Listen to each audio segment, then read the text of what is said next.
मेरे प्रिय बच्चों, आज आपको सभी लोगों को सुबह सुबह की नमस्कार। कल हमने आपको पढ़ाया था इतिहास में, मतलब 2 पार्ट डाल चुका हूँ इतिहास में। पहले पार्ट में आपको हमने भारत का इतिहास कैसा रहा, मतलब भारत का नाम कैसे पड़ा, भारत का प्राचीन भारत क्या है। प्राचीन भारत के बाद हमने आपको दूसरे पार्ट में पढ़ाया था प्रागैतिहासिक काल। आज हम आपको पढ़ाएंगे वैदिक सभ्यता। क्या पढ़ाएंगे? वैदिक सभ्यता।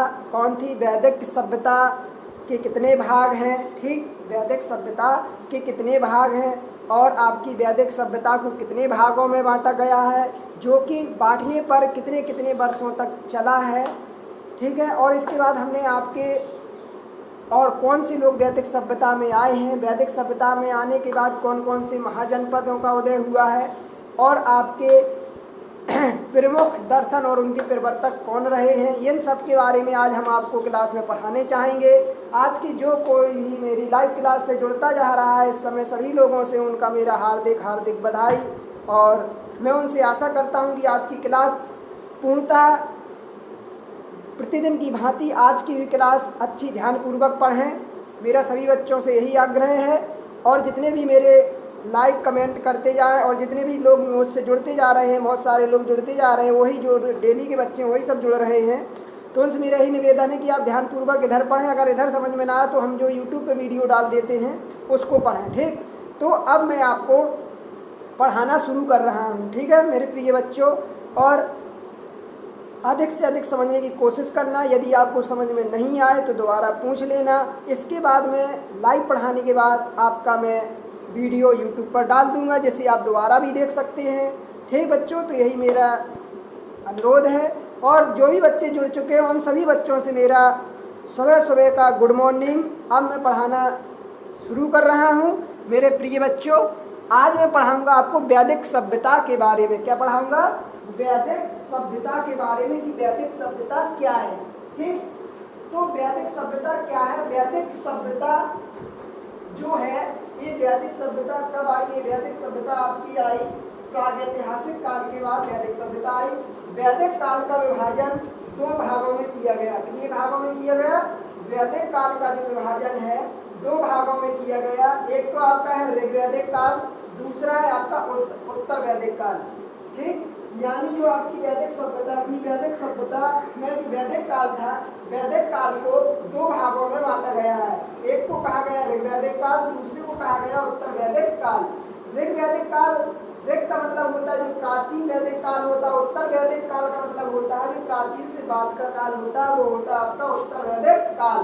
ऋग वैदिक काल आपका 1500 से 1000 ईसा पूर्व तक रहा। कब से कब तक रहा? ये पूछा जाता है कि ऋग वैदिक काल की जन्म तिथि कब से कब तक होती है, तो ये होती 1500 ईसा पूर्व से 1000 ईसा पूर्व तक। और उत्तर वैदिक काल की समयावधि होती है 1000 ईसा पूर्व से 600 ईसा पूर्व के बीच में किया गया। मतलब उत्तर वैदिक काल का विभाजन 2 भागों में किया गया, उत्तर वैदिक काल और उत्तर वैदिक काल। वैदिक काल विभाजन कितने भागों में किया? 2 भागों में, उत्तर वैदिक काल और ऋग्वैदिक काल। ऋग्वैदिक काल कब से कब तक चला? 1500 से 1000 ईसा पूर्व तक। उत्तर वैदिक काल कब तक चला? 1000 से 600 ईसा पूर्व तक। वैदिक काल में ही क्या हुआ कि वैदिक काल जो चल रहा था, वैदिक काल में ही सर्वप्रथम पंजाब एवं अफगानिस्तान में कौन बसे? आर्य। ये जो आपको मैंने बताया है कि वैदिक काल में ही आर्य जो लोग थे वो सर्वप्रथम पंजाब और अफगानिस्तान में बसे। कहाँ पर बसे? वैदिक काल में ही जो आर्य लोग हैं वो सर्वप्रथम पंजाब एवं अफगानिस्तान में बसे। ये प्रश्न पूछा जाता है कि आर्य सर्वप्रथम कहाँ पर बसे थे, तो आर्य जो है वो सर्वप्रथम पंजाब और अफगानिस्तान में बसे थे, जो कि ये कहाँ से आए थे? मध्य एशिया से। कहाँ से आए थे ये लोग? ये लोग आए थे मध्य एशिया से। ये जो लोग हैं वो आपके मध्य एशिया से आए थे। कहाँ से आए थे? मध्य एशिया से। ठीक है, तो वैदिक काल में ही आर्य सर्वप्रथम पंजाब और अफगानिस्तान में बसे, जो कि मध्य एशिया से आए थे। कहाँ से आए थे? मध्य एशिया से। आर्यों द्वारा विकसित जो सभ्यता थी वो कैसी सभ्यता थी? ग्रामीण सभ्यता थी। मतलब गांव में जिस प्रकार का समाज होता उसी प्रकार का इनका समाज था, कोई नगरीय सभ्यता नहीं थी। और इनकी जो आर्यों की भाषा थी वो कैसी थी? संस्कृत थी। कैसी थी? आर्यों की जो भाषा थी वो आपकी संस्कृत थी, ठीक है। तो आर्यों द्वारा जो विकसित सभ्यता थी, आर्यों द्वारा जो विकसित सभ्यता थी वो थी आपकी ग्रामीण सभ्यता, ना कि नगरीय सभ्यता।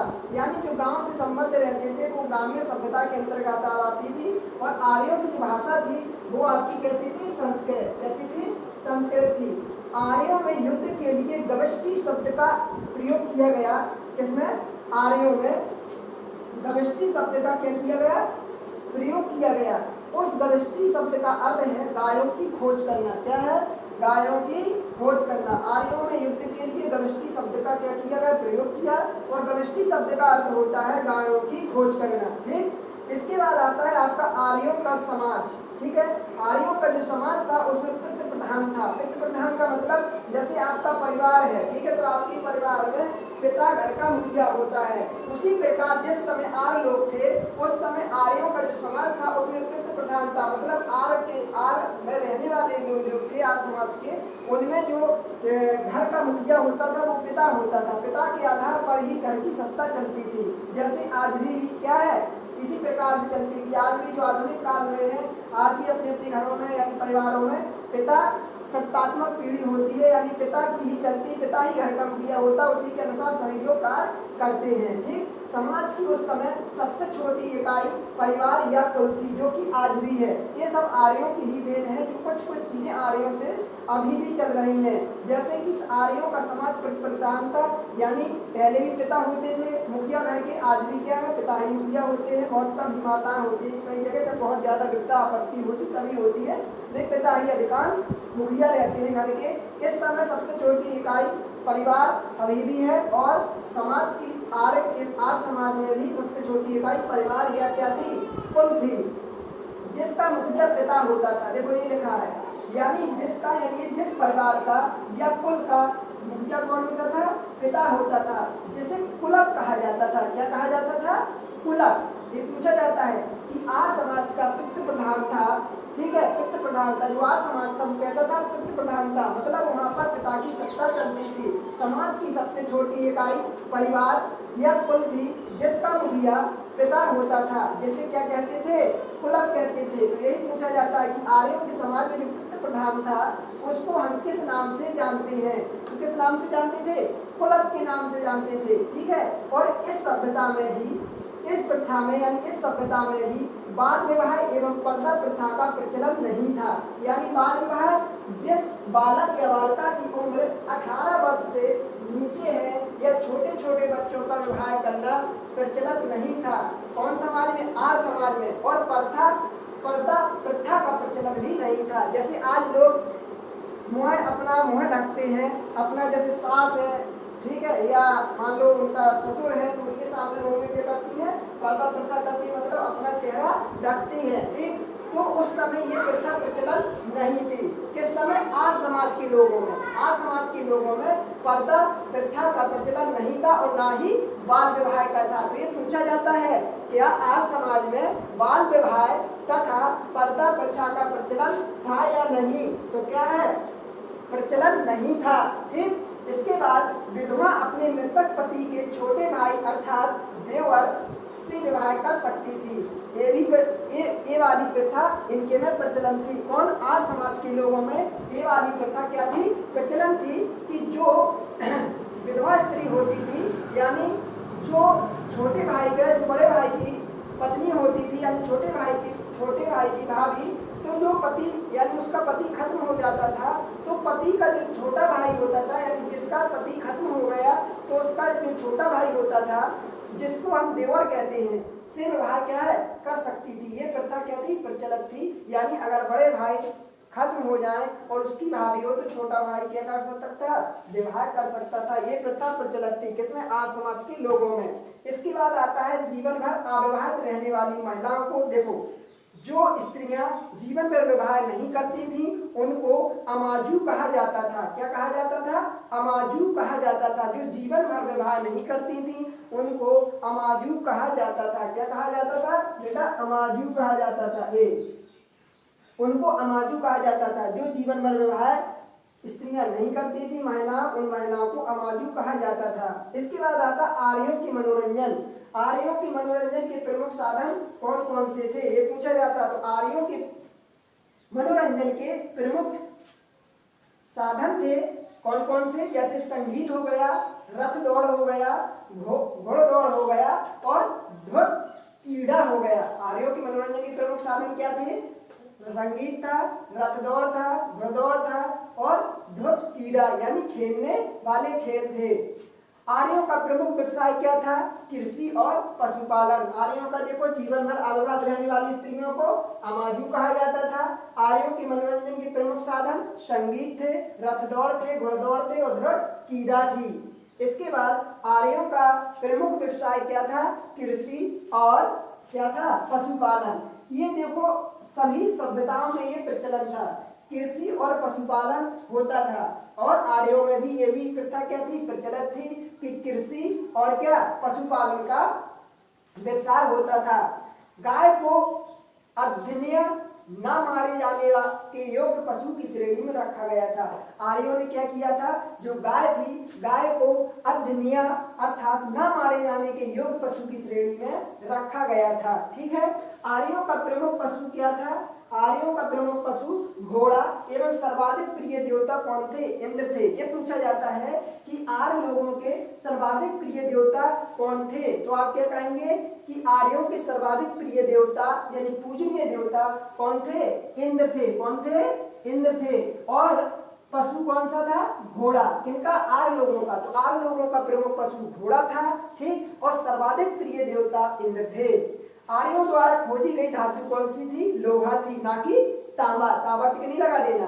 तांबा की खोज सिंधु सभ्यता के लोगों ने की थी और वैदिक सभ्यता के लोगों में आर्यों ने किस वस्तु की खोज की थी, किसकी की थी, धातु। कौन सी धातु की खोज की थी, लोहा की। ये ध्यान देना है। तो ये पूछा जाता है कि आर्यों ने किस धातु की खोज की थी, तो आर्यों ने खोज की थी किसकी, लोहा की।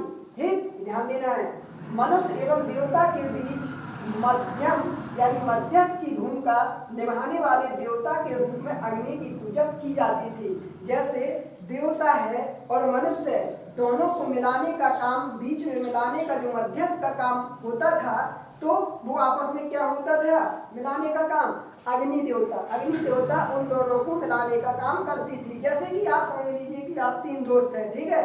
तो 3 दोस्तों में अगर 2 दोस्त, ठीक है, 2 दोस्त आपस में झगड़ जाते हैं, तो तीसरा दोस्त उन दोनों दोस्तों को क्या कर सकता है, मिलवा सकता है, आपस में बात करवा सकता है, यानी दोनों के बीच मध्यस्थता कर सकता है। इसी प्रकार अग्नि देवता थे जो मनुष्य और देवता के बीच में मध्यस्थता का कार्य करते थे। ठीक। इसके बाद आता है आपका ऋग्वेद में उल्लेखित सभी नदियों, मतलब सरस्वती सबसे महत्वपूर्ण। मतलब ऋग्वेद में जो आपका ऋग्वेद है, वेदों की संख्या जो 4 है, उसमें जो आपका ऋग्वेद है, ऋग्वेद में सर्वाधिक उल्लेखित नदियों का उल्लेख सर्वाधिक उल्लेख किसका किया गया, सरस्वती। यानी सरस्वती को सबसे पवित्र और महत्वपूर्ण नदी माना है, किसमें, ऋग्वेद में। लेकिन वर्तमान में तो गंगा है, वर्तमान में गंगा है, लेकिन ऋग्वेद में जो लिखा गया है उसमें उल्लेख है सभी नदियों, मतलब सरस्वती सबसे महत्वपूर्ण और पवित्र नदी माना गया है। ठीक है। यानी ऋग्वेद में उल्लेख है सभी नदियों में सरस्वती सबसे महत्वपूर्ण तथा पवित्र नदी मानी जाती थी।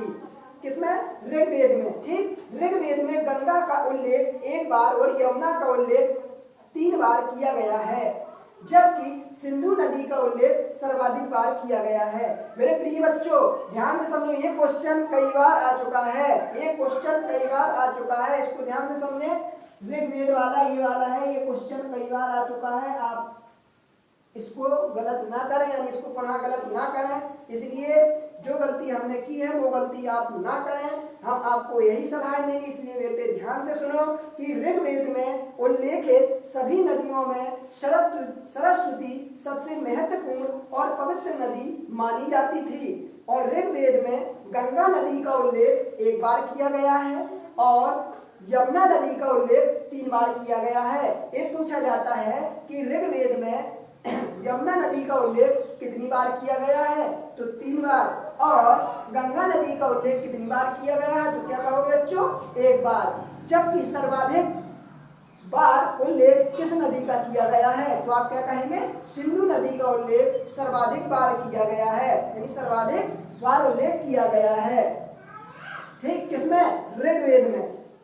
इसके बाद आता है आपका उत्तर वैदिक काल। उत्तर वैदिक काल में हल को शिरा और हल रेखा को सीता कहा जाता था। जो उत्तर वैदिक काल था, उत्तर वैदिक काल में जो हल होता था जिससे खेतों में जुताई की जाती थी हल के द्वारा, तो उस हल को क्या कहा जाता था? शिरा कहा जाता था। और जो हल के द्वारा लाइन खींची जाती थी, जैसे आप इस समय तो ट्रैक्टर चलते हैं, ठीक है, और आपका उसमें जो टेलर लगा रहता है उससे बखराई होती है। पहले क्या होती थी? जुताई पहले हल के द्वारा होती थी। तो उत्तर वैदिक काल में हल को सिरा कहा गया और उससे जो खींचने वाली रेखा थी, हल रेखा जो थी, उसको सीता कहा जाता था। ठीक, ध्यान देना बच्चों। एक के बाद आपका आता है, इसके बाद शाक्य दर्शन भारत के सभी दर्शनों में सबसे प्राचीन है।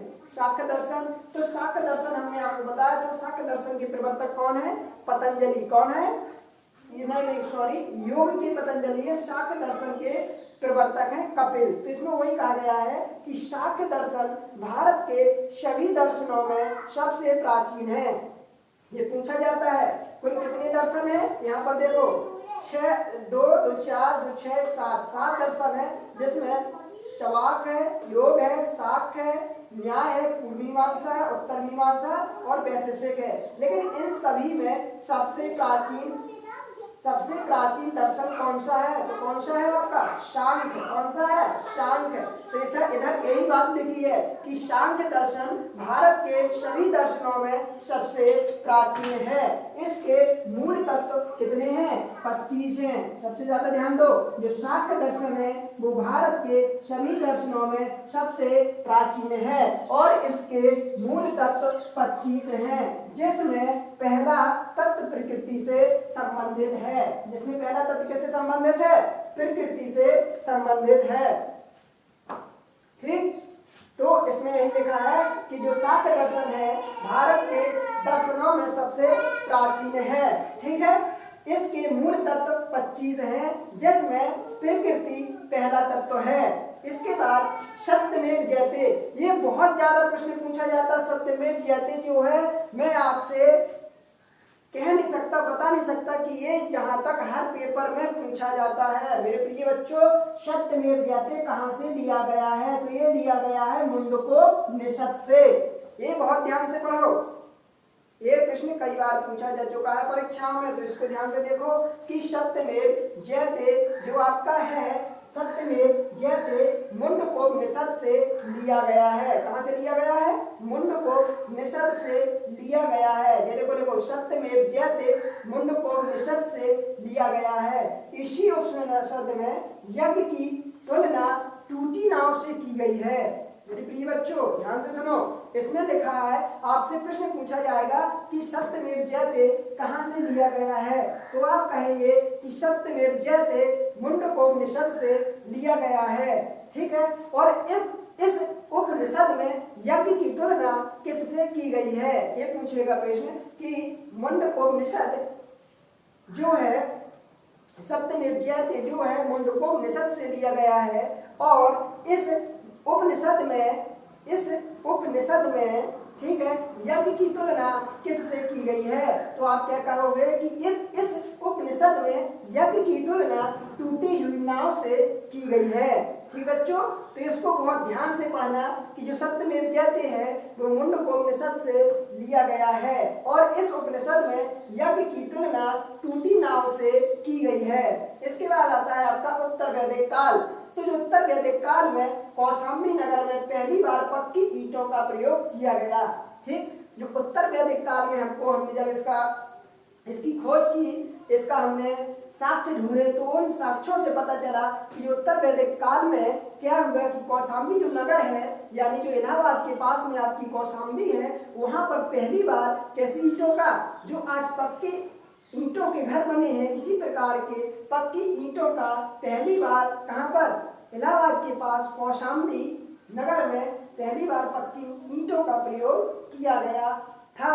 ठीक, इसके बाद लिखा है महाकाव्य। महाकाव्य केवल 2 हैं। ठीक है, महाकाव्य केवल 2 हैं, जिसमें आपका महाभारत है पहला, दूसरा रामायण है। जिसमें महाभारत की रचना महर्षि वेद व्यास ने की थी और रामायण की रचना आपके वाल्मीकि जी ने की थी। ठीक, तो ये भी प्रश्न पूछा जाता है कि आपके संसार अर्थात विश्व में कौन से दो बड़े महाकाव्य हैं। तो आप क्या कहोगे कि विश्व में दो बड़े महाकाव्य, एक तो आपका महाभारत और दूसरा आपकी रामायण है, जिसमें महाभारत के रचयिता महर्षि वेद व्यास जी हैं और रामायण के रचयिता महर्षि वाल्मीकि जी हैं।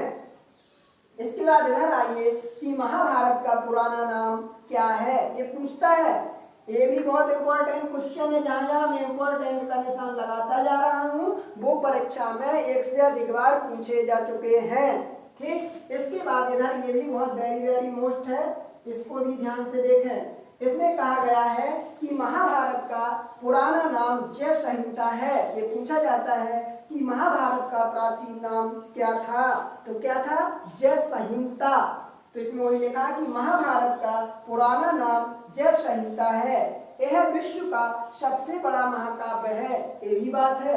अगर आपसे प्रश्न पूछा जाए कि विश्व का सबसे बड़ा महाकाव्य कौन है, ना तो आप रामायण लगाएंगे ठीक टिक में, न बाइबल न कुरान, क्या लगाएंगे आप, महाभारत। यानी विश्व का सबसे बड़ा महाकाव्य महाभारत है, जिसके रचयिता महर्षि वेद व्यास जी हैं। और महाभारत का पुराना नाम अर्थात प्राचीन नाम जय संहिता है। इसके बाद आता है आपका गोत्र। गोत्र नामक जो संस्था का जन्म उत्तर वैदिक काल में हुआ, ये ध्यान दो।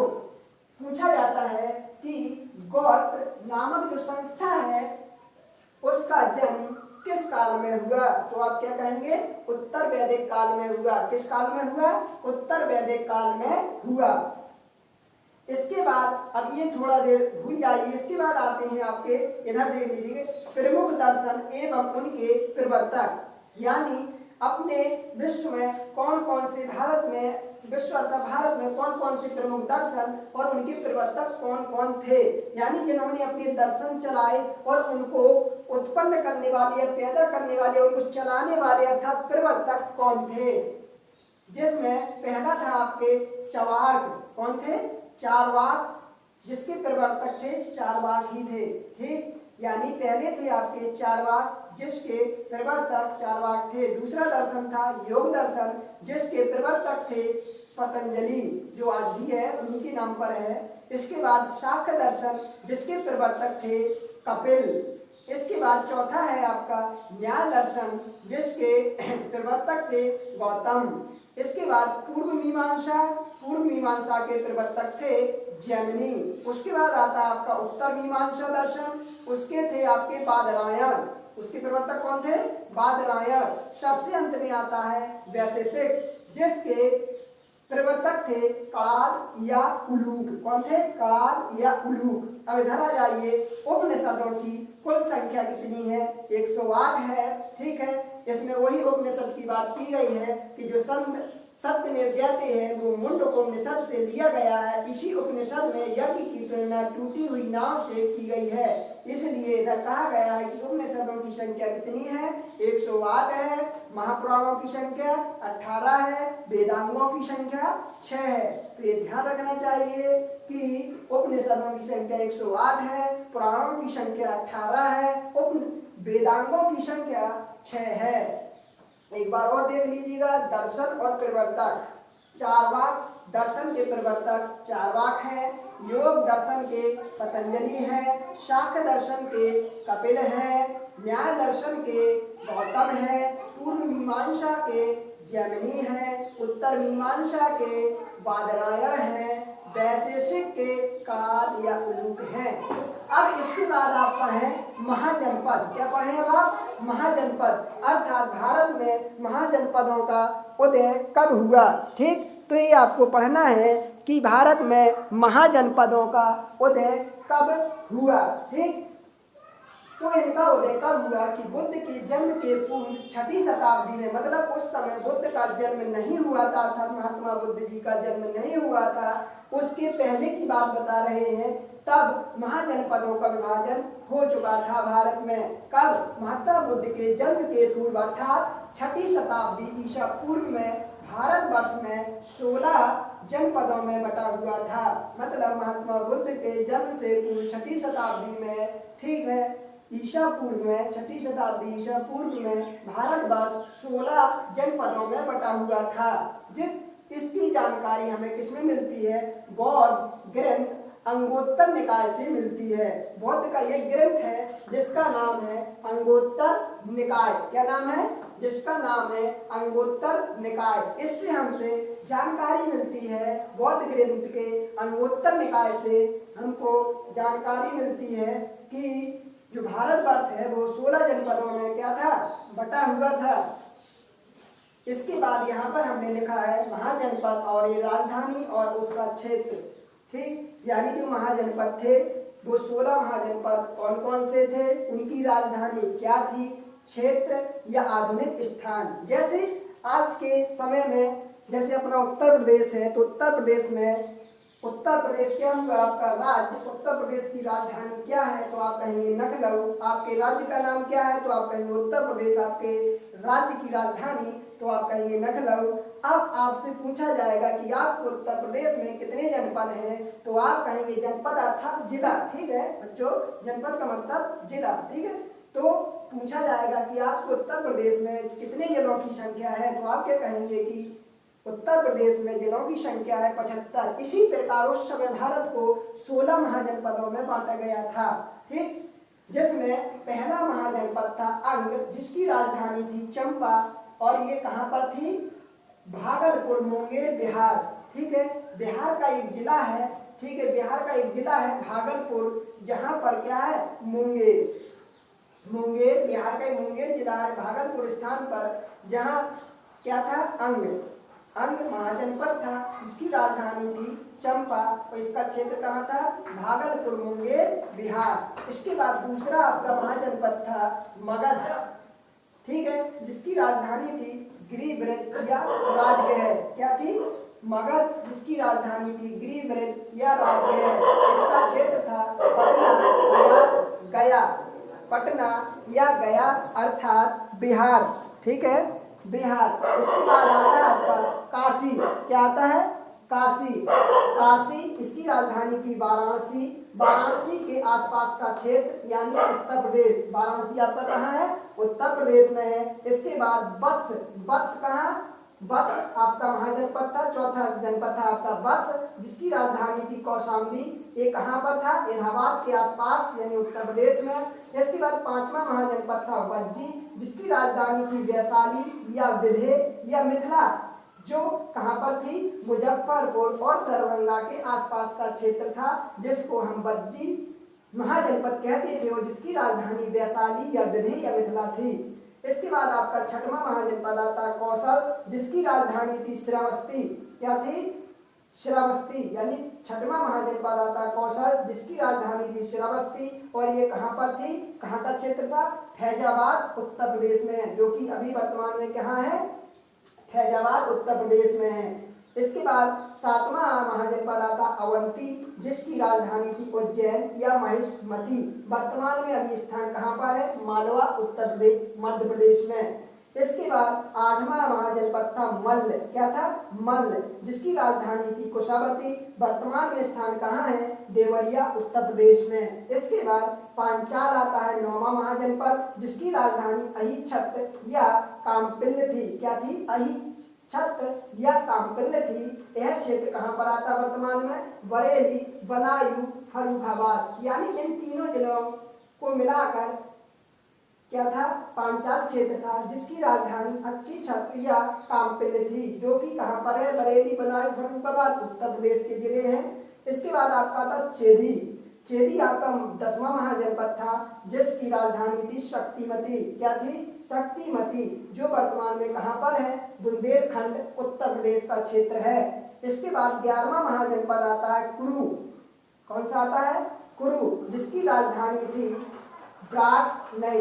जिसकी राजधानी थी इंद्रप्रस्थ। क्या थी? 11वां आपका महाजनपद आता है कुरु, जिसकी राजधानी थी इंद्रप्रस्थ, जो कि वर्तमान में कहाँ है? आधुनिक में दिल्ली, मेरठ और हरियाणा का जो क्षेत्र है वो आपका कुरु कहलाता है। कहता ना कुरु क्षेत्र। ठीक, तो कुरु क्षेत्र यानी दिल्ली, मेरठ और हरियाणा का जो क्षेत्र है उसको हम कुरु क्षेत्र के नाम से जानते हैं। और कुरु की राजधानी थी इंद्रप्रस्थ। उस समय कुरु का था महाजनपद था। इसके बाद आता है मत्स्य महाजनपद, जिसकी राजधानी थी विराटनगर, जो कि वर्तमान में जयपुर राजस्थान में है। इसके बाद 13वां महाजनपद आता है कंपोज, जिसकी राजधानी थी हाटक, वर्तमान में स्थान इसका राजौरी एवं हजारा क्षेत्र उत्तर प्रदेश में है। इसके बाद आपका 14वां महाजनपद आता है सूरसेन, जिसकी राजधानी मथुरा और आधुनिक क्षेत्र मथुरा ही है। वर्तमान में भी क्या है? मथुरा ही है, यानी उत्तर प्रदेश। इसके बाद असमक, जिसकी असमक आपका 15वां महाजनपद है, जिसकी राजधानी है पोटली या पोतन। पोटली या पोतन 15वां महाजनपद है, जिसकी राजधानी पोटली या पोतन है। यह आधुनिक काल में कौन से क्षेत्र में है? गोदावरी नदी क्षेत्र। देखो, इन महाजनपदों में केवल एक ही ऐसा महाजनपद था जिसका नाम असमक था और जिसकी राजधानी पोटली या पोतन थी। ठीक है, केवल यही एक ऐसा महाजनपद था जो दक्षिण भारत का एकमात्र महाजनपद था। पूरे भारत की बात की जा रही है, पूरे भारत में केवल दक्षिण भारत का एक ही महाजनपद था। किन इन 16 महाजनपदों में शामिल होने में केवल दक्षिण भारत का एक ही महाजनपद शामिल था, जिसका नाम था असमक, जिसकी राजधानी थी पोटली या पोतन, जो कि गोदावरी नदी का जो क्षेत्र था, जो दक्षिण भारत का एकमात्र जनपद है, गोदावरी नदी के क्षेत्र जो था उसको हम उस समय असमक महाजनपद घोषित कर चुके थे। वर्तमान में उस समय राजधानी उसकी थी पोटली या पोतन, जो कि वर्तमान में क्षेत्र जो गोदावरी नदी का क्षेत्र है, जो कि दक्षिण भारत का एकमात्र जनपद था, वो असमक था। इसके बाद सबसे अंत में आता है 16वां महाजनपद गांधार। कौन सा आता है? गांधार, जिसकी राजधानी तक्षशिला है। वर्तमान में यह स्थान कहाँ पर है? रावलपिंडी एवं पेशावर, जो कि वर्तमान में इसका स्थान रावलपिंडी एवं पेशावर है। यह स्थान कहाँ पर है? पाकिस्तान में है। इस समय ये जो स्थान है, यानी ये वाला जो महाजनपद है, वो पाकिस्तान में है। कौन सा? गांधार, जिसकी राजधानी तक्षशिला थी। ठीक, आपने सुना होगा नालंदा विश्वविद्यालय, तक्षशिला विश्वविद्यालय, ये सब उसी समय विश्वविद्यालय बने हुए थे। तो गांधार है, गांधार की राजधानी तक्षशिला है, जो कि वर्तमान में यह क्षेत्र रावलपिंडी एवं पेशावर में है, जो कि यह क्षेत्र रावलपिंडी और पेशावर में है। और ये रावलपिंडी और पेशावर कहाँ पर है? पाकिस्तान में है। इस प्रकार मैं बच्चों आपसे आशा करता हूँ कि आपको मैंने आज की जो क्लास पढ़ाई है वो आपको पूरी तरह समझ में जरूर आई होगी। और यदि आपको नहीं आई है तो आप मेरे कमेंट बॉक्स में लिखकर भेज दीजिएगा कि हमको इधर पर समझ में नहीं आई है। ठीक, तो मैं उसको आपको फिर से बताने का प्रयास करूंगा और आपको समझाने की कोशिश करूंगा। लेकिन आप भी प्रयास करते रहिएगा, आप भी अपने भविष्य की ओर जागृत रहते रहिएगा। इसी प्रकार मैं ईश्वर से आपके लिए आशा करता हूं कि आप इसी प्रकार समझते रहें। ठीक, तो ये जो मैंने आपको 16 महाजनपद बताए हैं, इनको अच्छे तरीके से याद रखना और इनकी राजधानी याद रखना और ये किस क्षेत्र में वर्तमान में पड़ते हैं, इनको ध्यान से रखना। और आपका जो दर्शन और प्रवर्तक है, इनको तो बहुत ही ज्यादा याद रखना। और जिन जिनको मैंने वेरी इंपॉर्टेंट के निशान लगवाए हैं, ये प्रश्न एक से अधिक बार पूछे जा चुके हैं। ठीक, तो जो गलतियां हमने की हैं वो गलतियां आप मत करना पेपरों में, आपको जरूर सफलता मिलेगी। मेरी ईश्वर से यही कामना करता हूं कि हमारे जितने भी बच्चे लाइव चैनल में पढ़ रहे हैं या यूट्यूब चैनल पर पढ़ेंगे, उनको हमेशा सफलता इसी प्रकार मिलती रहे जिस प्रकार उनको पढ़ने में और समझने में सफलता मिल रही है। इसी प्रकार उनके भविष्य में भी सफलता मिलती रहे, ईश्वर से हमारी यही कामना है। ठीक बच्चों, तो अगर आपको समझ में नहीं आया है तो मेरे कमेंट बॉक्स में लिखकर भेजिएगा और मेरे चैनल को सब्सक्राइब जरूर कीजिएगा, जिससे मैं आपके नए वीडियो बनाकर आपके पास पुनः भेज सकूं। और नहीं आता समझ में तो मैं आपके व्हाट्सएप नंबर पर, मेरे व्हाट्सएप नंबर पर आप संपर्क कीजिएगा और मैं व्हाट्सएप नंबर पर इसकी पूरी पीडीएफ भेजने की कोशिश करूंगा, जिससे आप इसको पुनः पढ़ सकें। और अभी लाइव वीडियो में यदि आपने नहीं अच्छे तरीके से समझ पाया है तो मैं लाइव वीडियो के बाद इसको यूट्यूब चैनल पर डाल दूंगा, जिससे आप इसको पुनः देख सकें, रिवाइज कर सकें और आप इसको दोबारा से समझ सकें। फिर भी समझ में नहीं आता तो मैं आपके व्हाट्सएप नंबर पर इसका पूरा पीडीएफ लिखकर भेज दूंगा, जिससे आपको पुनः समझ में आ जाए। बहुत बहुत सभी बच्चों को लास्ट तक वीडियो देखने के लिए बहुत बहुत धन्यवाद। इसी प्रकार सहयोग करते रहिएगा और मेरा हौसला बढ़ाते रहिएगा। बहुत बहुत धन्यवाद सभी बच्चों का अंत तक वीडियो देखने के लिए।